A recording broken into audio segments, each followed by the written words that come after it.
Hey friends, welcome to the Naked Marriage Podcast. Dave here. Unfortunately, Ashley's not here today. This is just what parenting looks like. Excuse me. She got a call a few minutes ago to run and pick up one of our kids from school who has pink eye. So, that's just real life right there. But you're in for a treat today because we've got a very special guest we're interviewing, and I'm excited to interview him. His name is Eric Wooten. He has been a pastor, he is a counselor, he is the founder of Altered Marriage, he is an author, has a heart for helping build stronger marriages, and so much to share with us today, and it's going to be a great episode. Eric, welcome to the Naked Marriage Podcast. Thanks for having me, Dave. We'll do this in lieu of Ashley, right? We'll do a man hour here. Man hour, and we'll dedicate it to her. This episode is dedicated wholeheartedly to Ashley. Who could not be here. But I'm so glad that you're here, man, and the work that you're doing, you're helping couples, and I want to get into all that. But first, I want to dive in. Anytime we have somebody on the show, we always start by asking them to share their own love story, how they met their spouse. So roll back the clock for us and tell us that, the Hallmark movie version of how you and your wife met each other. Yeah. First it's going to totally date me because when I tell you the story is, and my wife's not here to refute it, this is what's even better right now, Dave. Our wives cannot refute whatever we talk about. No fact checking. Yeah. So it was in college. I was playing soccer in college, early 90s. So, of course, I had the traditional South American, European soccer mullet, right? Of course. That was hot. Yeah. And so the way I reflect back is I was running down the field, and if you can imagine the mullet, a little bit wet from sweat and water, is just flowing in the wind, and she's watching. Yeah, and mesmerized by it. Yeah, what are you going to do about that? So that was the start, and actually she called me to ask me out the first time because I didn't know her, but her best friend was our assistant coach's girlfriend. And so they had this thing that they were going to Knott's Scary Farm. We were in California. So Knott's Berry Farm during October has Knott's Scary Farm. So that was our first date. This is how I reflect back on it. She saw my mullet flowing and she was like, I need some of that in my life. I got to get my hands on that mullet, that glistening, beautiful mullet. So she called and said, hey, we're going here. Would you come with me? That was our first date. And that was the end of the story. So yeah, we hit it off and connected, and we're talking every day, and we got married in college. So that was my freshman year, her junior year. So she was robbing the cradle too. Yeah, you got a cougar. Yeah. So we got married after my sophomore year. So about a year, almost 2 years later. Yeah, that's awesome. That's like you're still going strong all these decades later. Remind me how many. Yeah, I don't know if it's always strong, but we're still going. That's the key. They haven't all been strong years. Yeah. Well, you learn from the not strong years though. And do you ever put on, do you have like a mullet wig that you put on just to get her going ever? Like kind of like, hey baby, look what I pulled out of the closet. And I do, but it's more of a Joe Dirt mullet. And so I think it has the opposite effect. Right. I think. Yeah. It's not like man lingerie. It's at that point. It's, I think it's a turn off at this point. Oh man, that's great. Well, fast forward a little bit and tell us about your heart for marriages. Ashley and I love whenever we can connect with just some kind of like-minded partners in this work, because really it's a pretty small pond of folks who are really focused on encouraging and building Christ-focused, healthy marriages. And so we love it when we come across partners like you guys who are in the trenches and doing it. But tell us a little bit about how you got into that. Like, is it something that from the start you knew you wanted to do, or was it something that kind of evolved over time, or was it a moment that you felt like God was leading you there? How did that happen?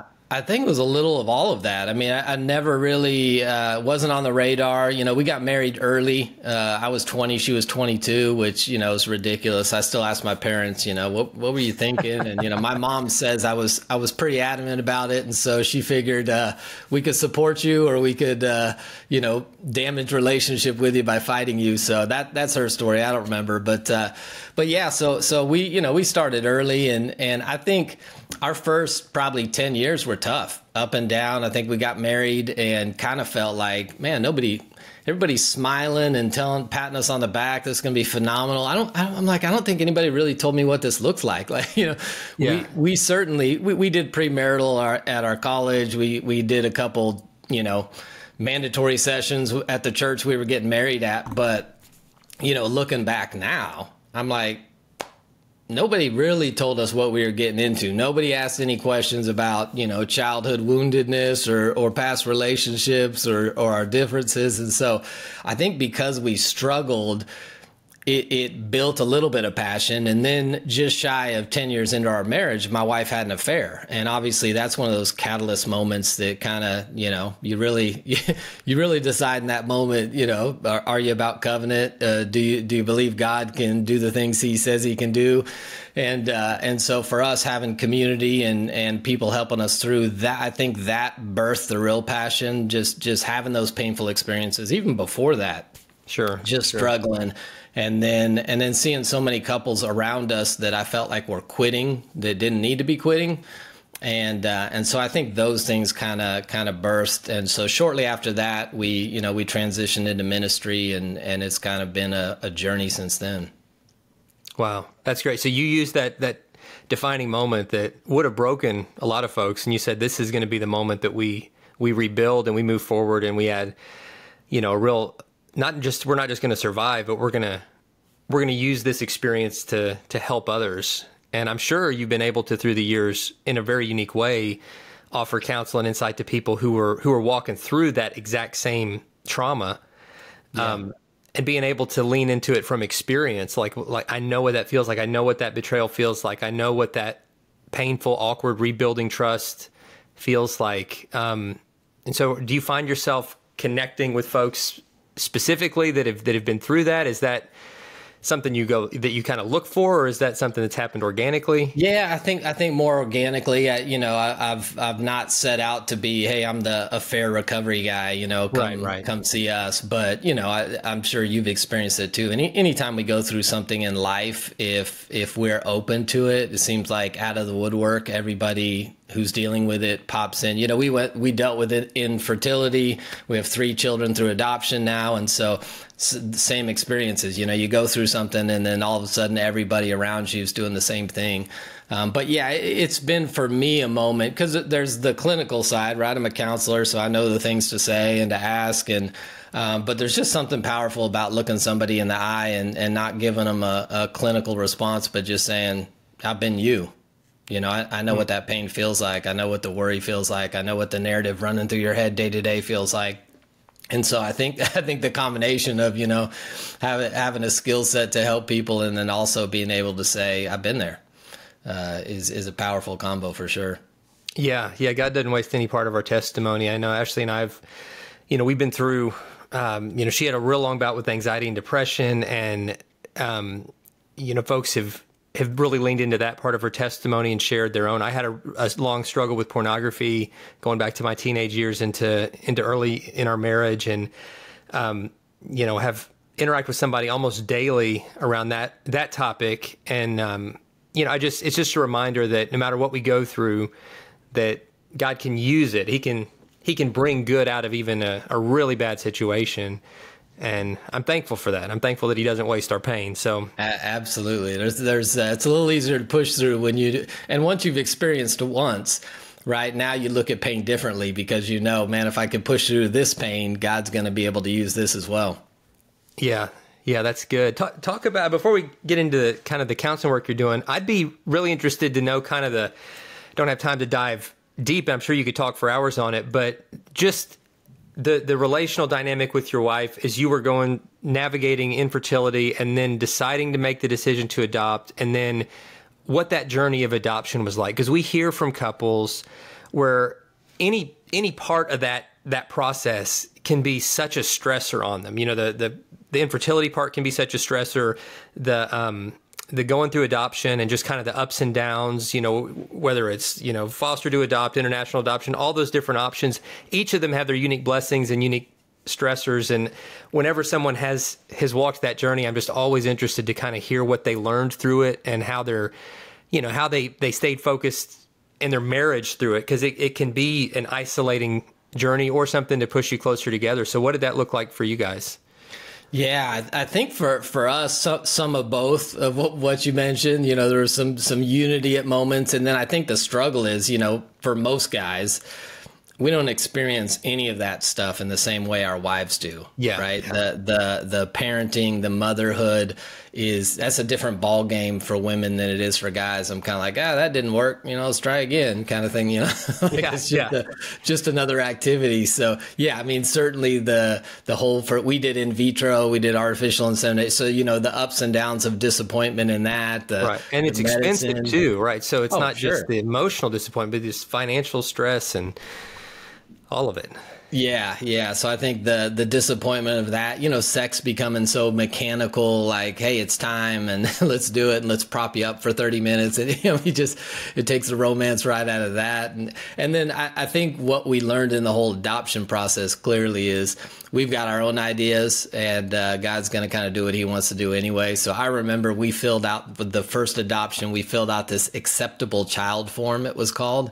You want to feel bad about yourself? Go fill that thing out, because it basically listed page after page of possible things like drug use by the mom, alcohol use, and then kid stuff. And I mean, you name it, cleft lip, club foot, you know, different stuff. And you had to put would accept, would not accept, or would discuss. Wow, gosh, that's heavy. That is heavy. It is, because you just feel superficial, but we also, as kind of first time adopting parents and all the fears behind, you name it, right? Is what's it going to be like? And the kid realizes, you know, they have a birth parent out there, and and so we were like, we'll not accept everything, basically.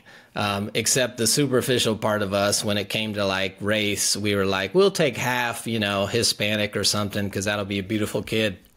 So I don't have time for the whole story now, but we get a call from the agency and they said, you said would discuss, we have to talk to you about it, but here's the scenario. The baby's half Hispanic.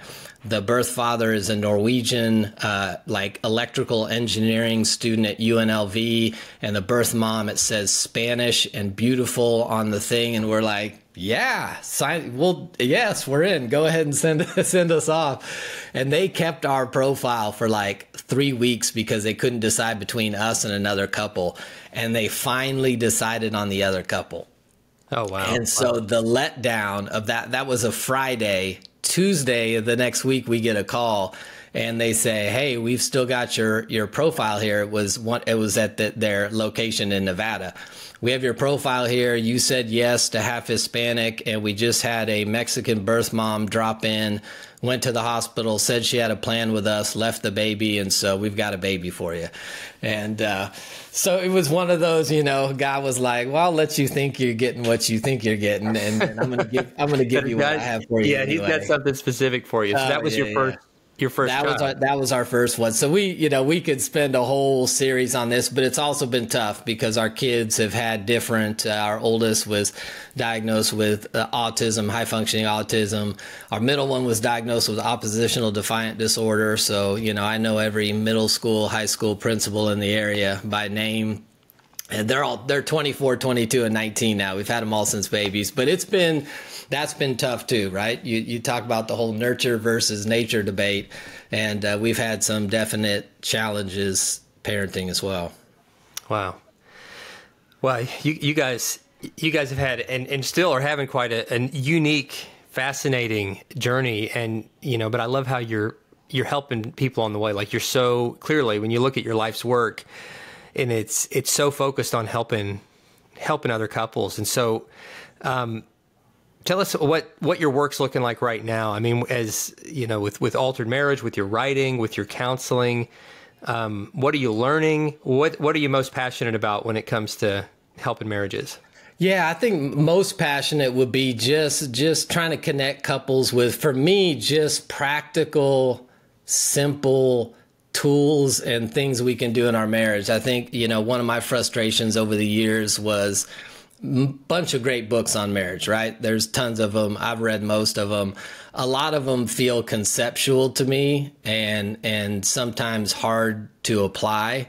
And so I'm always trying to figure out what can I give that is easy. Like I can teach you this today and you can start doing it tomorrow and you can implement it and it's going to make a big impact in your marriage. So I think trying to connect people with tools and then just community, you know, my 15 years in church ministry, community is everything. And so I'm trying to figure out ways to, whether it's an online class and you've got couples together, whether it's a retreat somewhere for 6 to 8 couples. I do a marriage membership where we're trying to create community online and do challenges together and connect people. I think just practical tools and community to me are the way to keep it going. I love it. I love it. What, in your work, what are you seeing right now are some of the main struggles that couples are having? And I know that it's unique for everybody, but then also in the work that even we do here, you know, we see a lot of patterns, I guess. And so what are you seeing right now? Yeah, I think one would be just couples trying to figure out how to manage differences. I think that's one of the, often I talk about one of the truths of marriage is, you know, you sign up for a set of irresolvable differences when you get married. And I think a lot of us have bought into the idea that we're going to create some kind of meet in the middle, 50-50 in all our differences. And for a lot of couples, I refer to it as just closing the gaps. A lot of couples, we're not going to meet in the middle, but what are some things we can do to kind of move towards each other in our areas of biggest difference so they're not causing problems? So I think trying to manage differences. And then if I had to give a couple categories, I would say most everything else falls under like either priority issues. We're really not being intentional with doing the things that need to be done week in, week out, and expecting our marriages to kind of just drift into greatness. So I think priority issues and then protection issues, like we just don't have boundaries. We don't have healthy boundaries around friendships, opposite sex friendships, social media, in-laws. Yeah. I think somebody may have written a book on in-laws recently, but but you know, we're not protecting our marriages. And today, people have too much access to us, right? I mean, I could be cruising along great in my marriage and some chick can drop a DM in Instagram and, you know, upend it in a heartbeat, depending on where I'm at. So I think, you know, I would say priority issues, protection issues, and then kind of managing differences would be 3 of the areas I think couples are struggling. Yeah, that's so good. And right on the money. I mean, we're seeing a lot of those same things, but there's hope for folks that are in those places that you don't have to stay stuck. I mean, even just taking the time and listening to this podcast or watching it, if you're watching on YouTube, being intentional about investing into your marriage is so key. And you provide, Eric, a lot of resources to help couples do that. You know, your most recent book. Why don't you start with that? Tell us about that. Tell folks about the book. Yeah, so I've been doing a YouTube channel called Relationshots for the last 3 years, and I really just said, you know what, I need something practical. Again, for me, I'm like, I want something, give me something I can do every week. Don't give me a book that I read. And again, I love books, love and respect, phenomenal concept, right? The Crazy Cycle, you know, Gary Thomas's books are great. But I'm like, give me something that's like, read this week, do this week. So I took 52 of the concepts basically from some of my YouTube videos and created the book called Relationshots, which is just a practical guide to relationship success. So chapters are 3 to 4 pages. It's one concept. So it may be, you know, 3 keys to listening or something on resolving conflict or attachment styles or something. And a couple can read it. We've got some questions for the couples to answer. And there's even a QR code. They can go watch my YouTube video if they want to kind of hear it live as well. Yeah, I love it. And I love that format. And, you know, especially for folks, sometimes folks will say like, oh, well, I'm not a huge reader, but I love the practical stuff. And it's like, well, this is all that, you know, you get that bite-sized nugget that you can instantly apply and do that 52 times over the course of a year. Your marriage is going to look different next year than it did. You would like to think so. Yeah. That kind of intentionality for sure. Yeah, absolutely. And it's those little things over time. You know, I just before we got on this interview, I watched this guy do a transformation video where he was really overweight and he decided he was going to start working out, and he did a mirror selfie every single day over the course of a year, and he put all those together like, you know, real fast. So you saw 365 pictures, and one next to the other one, you don't really see the change, but over time, like the change was absolutely phenomenal. And then at the end, he looked completely different than he did at the beginning, just with that consistency and intentionality. And I think we get that with physical change, but in marriage, we sometimes lose sight of that. Folks will say, well, I'll try this for a couple days, you know, and well, I tried talking different I tried listening better for a couple days. Nothing changed. So I'm just going to go back to the way it was. But you got to stay consistent. You got to build on progress and keep going. And if you'll keep doing that, it really does make a difference. You know, we've seen that over and over. We've seen that in our own marriage. We've seen that in the lives of others. Eric, I'm sure you've seen that in the couples that you've counseled. Well, if you'll just stay consistent over time, you can build the marriage that you've always wanted. You really, no matter where you're starting from, you can get to a place that's healthy. Yeah, for sure. And if we're playing the long game, right? If we're in marriage for life here, right? For most of us, that's probably somewhere between 30 and 60 years of marriage. You know, we don't have to, it doesn't need to be resolved today. If we're making that progress, like the weight loss guy, you know, if I'm taking one step a day, a year from now, I'm going to look back and we're in a different place and we've improved this area. And now we can, you know, turn to another area. Yeah, I love it. I love it. We do that. Then we get to take some inspiration from your soccer days. You get what I call the blessing of the mullet. And that is when the back part of your life is more richer and blessed than the front part. So like, you end strong, right? Absolutely. Well, there is. I mean, I've said this before, you know, in passing, but marriage is like a mullet, right? There's business up top and party in the back, right? And so, but for a lot of couples, I think that is the problem. Going back to intentionality is we're not intentional about when we do the business part of marriage, and we're not intentional about when we're going to have the fun party part of marriage. And, you know, you guys have 4 kids, right? Yep. Four boys. If you're not intentional, parenting the 4 boys will consume the entirety of all of your time. It just will. And and so I think for a lot of couples, we're not intentional with when we do business and when we do the party time. And if you don't, the business will take over the whole marriage. I love it, man. That is such great advice, you know. So I want to give you a chance to leave us with some parting words here in just a minute, but I want to encourage and challenge all the listeners to, guys, hey, look up the work that Eric is doing. Go to the YouTube channel Relation Shots, check out the Relation Shots book.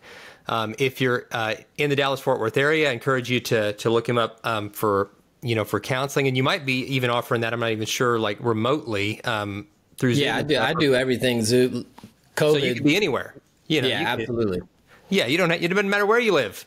You can connect to Eric, and I'm a huge proponent of counseling anyway. I mean, I think and don't look at it as a last resort. I mean, if you're at a last resort, call a counselor too, but do it to grow, do it for maintenance, do it just to stay strong. I mean, through the years, Ashley and I both individually and together have benefited so much, and we're always telling folks, hey, talk to a professional counselor, a professional Christian counselor. It will make a huge difference. Well, Eric, the floor is yours.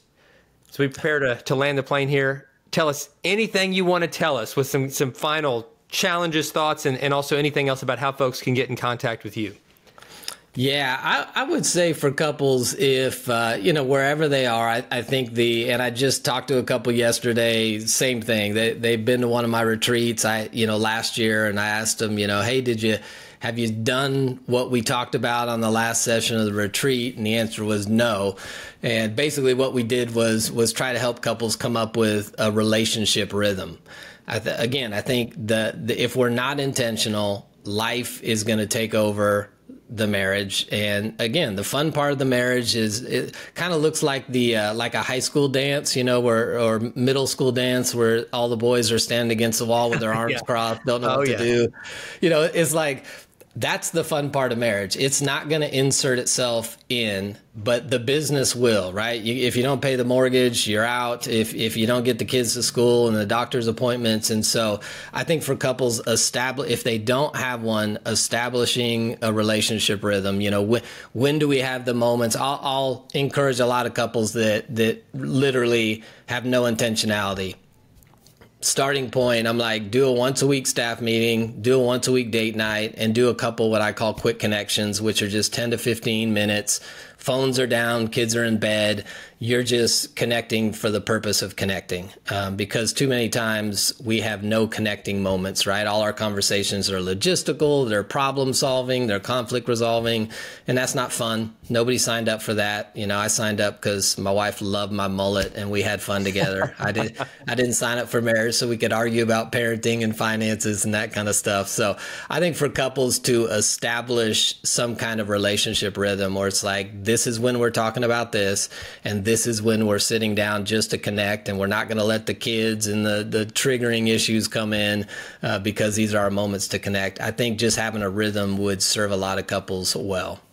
Oh man. Yeah, and guys who are listening, guys and gals, just start with that. If you're not already, at a weekly date night, weekly kind of business meeting, and then a few of those check-in times where and add that strategically, intentionally to whatever you're doing right now. And that would make such a difference. Those moments just to connect, because without it, we just drift. We drift. Yeah. And, but even if you're in a season of drift right now, you don't have to stay there. You know, just come back to these connection points, do them consistently, and you'll be amazed where your marriage could be a year from now. So keep at it, man. Eric, thank you so much for not only coming on the podcast, but just for the work that you're doing out there to help restore marriages, encourage marriages.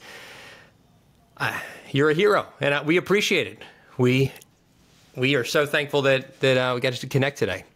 Yeah, no, I appreciate what you guys do. Been following you for quite a while as well. And so speaking on the relationship rhythm, if anybody, I've got a freebie, okay? Right? I wouldn't come on here without a freebie, alteredmarriage.com/naked. I've got, people can download a free relationship rhythm. It's about a 8 to 10 page guide that'll kind of walk them through how do we set it out, how do we prioritize, and how do we set it up. So if anybody wants that, they can grab that. Man, thank you. Thank you for that. And friends, that link will be in the show notes. And Altered Marriage, by the way, it's spelled the cool way, like the altar where you pray, ALTARED, marriage.com/naked, right? Did I say that right? There you go. Yep. All right. /naked. And thank you for that gift. And you guys go and check that out. Check out Relation Shots. And keep being intentional about building your marriage, guys. We love and appreciate all of you. Share this episode with a friend. Text it out to somebody or put it on social media. I know it would encourage those folks. We appreciate all that you guys do to partner with us in spreading these important conversations, and we look forward to seeing you next time.